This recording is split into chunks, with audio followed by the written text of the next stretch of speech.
ರಾಜ್ಯ ಸರ್ಕಾರದ ಪ್ರಸಕ್ತ ಬಜೆಟ್ ಮಂಡಿಸಿರುವ ಮುಖ್ಯಮಂತ್ರಿ ಸಿದ್ದರಾಮಯ್ಯ ರೈತ ಹಾಗೂ ಹಿಂದೂ ವಿರೋಧಿ ಬಜೆಟ್ ಎಂದು ಆಕ್ರೋಶ ವ್ಯಕ್ತಪಡಿಸಿ ಬೆಳಗಾವಿ ಬಿಜೆಪಿ ಕಾರ್ಯಕರ್ತರು ಚಕ್ಕಡಿ ಏರಿ ವಿನೂತನ ಪ್ರತಿಭಟನೆ ನಡೆಸಿ ಚೆನ್ನಮ್ಮ ವೃತ್ತದಿಂದ ಜಿಲ್ಲಾಧಿಕಾರಿ ಕಚೇರಿಗೆ ತೆರಳಿ ರಾಜ್ಯಪಾಲರಿಗೆ ಮನವಿಯನ್ನ ಸಲ್ಲಿಸಿದರು.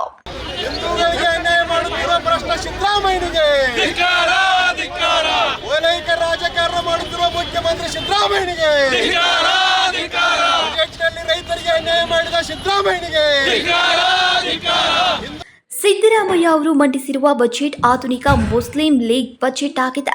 ರಾಜ್ಯ ಸರ್ಕಾರವು ಮೊಹಮ್ಮದ್ ಅಲಿ ಜಿನ್ನಾ ಪಾಕಿಸ್ತಾನದಲ್ಲಿ ಹೇಗೆ ಸರ್ಕಾರ ನಡೆಸುತ್ತಿದ್ದನೋ ಅದೇ ರೀತಿಯ ಸರ್ಕಾರವನ್ನ ರಾಜ್ಯದಲ್ಲಿ ನಡೆಸ್ತಾ ಇದೆ ಎಂದು ದೂರಿದ್ರು.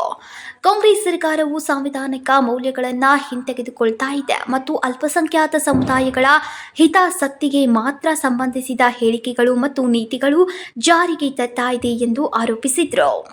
ಕಳೆದ 2 ದಿವಸ ಹಿಂದೂ ಕಾಂಗ್ರೆಸ್ ಸರ್ಕಾರ ಅಂದರೆ ಸಿದ್ದರಾಮಯ್ಯ ಸರ್ಕಾರನೇ ಅವರು ಬಜೆಟ್ ಮಂಡನೆ ಮಾಡಿದ್ರು. ಆ ಬಜೆಟ್ನಲ್ಲಿ ನೋಡಿದರೆ ಒಂದು ಪೇಜಿಗೆ ಒಂದು ಮುಸ್ಲಿಂ ಸಮಾಜಕ್ಕೆ ಒಂದು ರಿಸರ್ವೇಷನ್ ಇಟ್ಟಾರ. ಹೀಗಾಗಿ ಆರ್ ಅಶೋಕ್ನವ್ರು ಏನಾರ ಸಾಬ್ರ ಬಜೆಟ್ ಅಂತಾರಲ್ಲ, ಅದಕ್ಕೆ ಸಾಬ್ರ ಬಜೆಟ್ ಆಗಿಬಿಟ್ಟಿತ್ತು. ಇರಲಿ ಸಾಬ್ರ ಬಜೆಟ್ ಇರಲಿ, ಆದರೆ ಹಿಂದೂಗಳಿಗೆ ಏನು ಮಾಡಿರಪ್ಪ ಏನೂ ಇಲ್ಲ. ವಿಶೇಷವಾಗಿ ಬೆಳಗಾವಿ ಬಗ್ಗೆ ಅಂದ್ರೆ ₹1 ಹಣಗಣೆ ಬೆಳಗಾವಿ ಸಲುವಾಗಿ ಬೆಳಗಾವಿ ಜಿಲ್ಲೆ ಸಲುವಾಗಿ ಬಿಡುಗಡೆ ಮಾಡೋಕ್ಕೆ ಸಾಧ್ಯ ಆಗಿಲ್ಲ ಇವರು. ಹೀಗಾಗಿ ಒಟ್ಟಾರಾಗಿ ನೋಡಿದ್ರೆ ಒಂದು ಸಮುದಾಯಕ್ಕೆ ಸೀಮಿತವಾಗಿ ಬಜೆಟ್ ಆಗಿದೆ. ಆ ಬಜೆಟನ್ನು ನಾವು ಖಂಡಿಸ್ತೀವಿ. ವಿಶೇಷವಾಗಿ ರೈತರಿರಲಿ, ಬಡವರಿರಲಿ, SC ST ಸಮಾಜ ಮೇಲೆ ಅತಿ ದೊಡ್ಡ ಅನ್ಯಾಯ ಮಾಡಿ ಮೈನಾರಿಟಿ ಸಮಾಜಕ್ಕೆ ಒಂದು ಒಲೆ ಕೊಡೋದಕ್ಕೆ ಕೆಲಸ ಮಾಡಿದ್ದಾರೆ. ಅದಕ್ಕೆ ನಾವು ಎಲ್ಲರೂ ಕೂಡ ಭಾರತೀಯ ಜನತಾ ಪಾರ್ಟಿ ವತಿಯಿಂದ ಇದು ಬಜೆಟನ್ನು ಖಂಡಿಸ್ತೀವಿ. ರಾಜ್ಯದಲ್ಲಿ ಕಾಂಗ್ರೆಸ್ ಪಕ್ಷವು ಆಧುನಿಕ ಮುಸ್ಲಿಂ ಲೀಗ್ ಬಜೆಟ್ ಅನ್ನು ಅಂಗೀಕರಿಸಿದೆ. ಈ ಆಧುನಿಕ ಮುಸ್ಲಿಂ ಲೀಗ್ ಬಜೆಟ್ನಲ್ಲಿ ಕಾಂಗ್ರೆಸ್ ಪಕ್ಷವು ಇಮಾಮ್ಗಳ ಗೌರವಧನವನ್ನು ₹6,000 ಹೆಚ್ಚಿಸ್ತಾ ಇದೆ. ವಫ್ಗೆ ₹150 ಕೋಟಿ ನೀಡಲಾಗ್ತಾ ಇದೆ. ಸ್ವರಕ್ಷಣೆ ತರಬೇತಿಗಾಗಿ ಅಲ್ಪಸಂಖ್ಯಾತ ಹುಡುಗಿಯರಿಗೆ ಮಾತ್ರ ಹಣ ನೀಡಲಾಗ್ತಾ ಇದೆ. ಅಲ್ಪಸಂಖ್ಯಾತರ ಪ್ರಯೋಜನಕ್ಕಾಗಿ ₹1,000 ಕೋಟಿ ಹೆಚ್ಚು ಹಣವನ್ನು ಬಳಸಲಾಗ್ತಾ ಇದೆ. ನಿನ್ನೆ ಕರ್ನಾಟಕ ಸರ್ಕಾರ ಹುಬ್ಬಳ್ಳಿ ಗಲಭೆಕೋರರ ವಿರುದ್ಧ ಪ್ರಕರಣಗಳನ್ನು ಹಿಂತೆಗೆದುಕೊಳ್ಳುವ ಬಗ್ಗೆ ಮಾತನಾಡಿದೆ.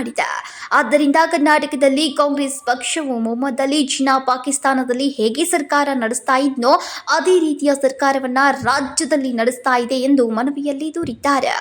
ಪೇಮೆಂಟ್ ಕೊಡೋಕ್ಕೋಸ್ಕರ ಕೂಡ ಸರ್ಕಾರಕ್ಕೆ ಆಗ್ತಾ ಇಲ್ಲ. ಯಾವುದೋ ಒಂದು ಯೋಜನೆ ಜಾರಿ ಮಾಡಬೇಕಾದ್ರೆ ಇವತ್ತು ವಿನಾವೇಶ ಹಾಕ್ತಾ ಇದ್ದಾರೆ. ಇವತ್ತು ಅವ್ರ ಪಕ್ಷದ ಶಾಸಕರು ಇವತ್ತು ಸರ್ಕಾರದ ವಿರುದ್ಧ ಬಂಡೇಳುವಂಥ ಸಂದರ್ಭ ಇವತ್ತು ಬಂದೊದಗಿದೆ. ಈ ಸಂದರ್ಭದಲ್ಲಿ ಏನು ಸಿದ್ದರಾಮಯ್ಯ ಅವರು ಬಜೆಟನ್ನು ಮಂಡನೆ ಮಾಡಿದ್ದಾರೆ ಅದನ್ನು ಭಾರತೀಯ ಜನತಾ ಪಾರ್ಟಿ ತೀವ್ರವಾಗಿ ಖಂಡಿಸ್ತಾ ಇದೆ. ಮತ್ತು ಹಿಂದೂಗಳಿಗೆ ಒಂದು ಚೆಂಬನ್ನು ಕೊಟ್ಟಂಥ ಅದು ಬಜೆಟ್ ಆಗಿದೆ. ಯಾಕಂದ್ರೆ ಹಿಂದೂಗಳಿಗೆ ಪೂರಾ ಅನ್ಯಾಯವನ್ನು ಮಾಡಿದ್ದಾರೆ, ಶೋಷಿತ ಸಮುದಾಯಕ್ಕೂ ಅನ್ಯಾಯ ಮಾಡಿದ್ದಾರೆ ಮತ್ತು ರೈತರಿಗೂ ಕೂಡ ಈ ಸರ್ಕಾರ ಅನ್ಯಾಯವನ್ನು ಮಾಡಿದೆ ಅಂತ ಈ ಸಂದರ್ಭದಲ್ಲಿ ನಾವು ಹೇಳ್ತೀವಿ. ರಾಜ್ಯ ಬಿಜೆಪಿ ಉಪಾಧ್ಯಕ್ಷ ಅನಿಲ್ ಬೆನ್ಕೆ, ಬೆಳಗಾವಿ ಬಿಜೆಪಿ ಗ್ರಾಮೀಣ ಜಿಲ್ಲಾಧ್ಯಕ್ಷ ಸುಭಾಷ್ ಪಾಟೀಲ್, ಮಾಜಿ ಶಾಸಕ ಸಂಜಯ್ ಪಾಟೀಲ್, ಡಾಕ್ಟರ್ ಸೋನಾಲಿ ಶರಣೋಬತ್ ಸೇರಿದಂತೆ ಇನ್ನಿತರರು ಉಪಸ್ಥಿತರಿದ್ದರು. Vinod Kolkar, KMM Kannada news, Belagavi.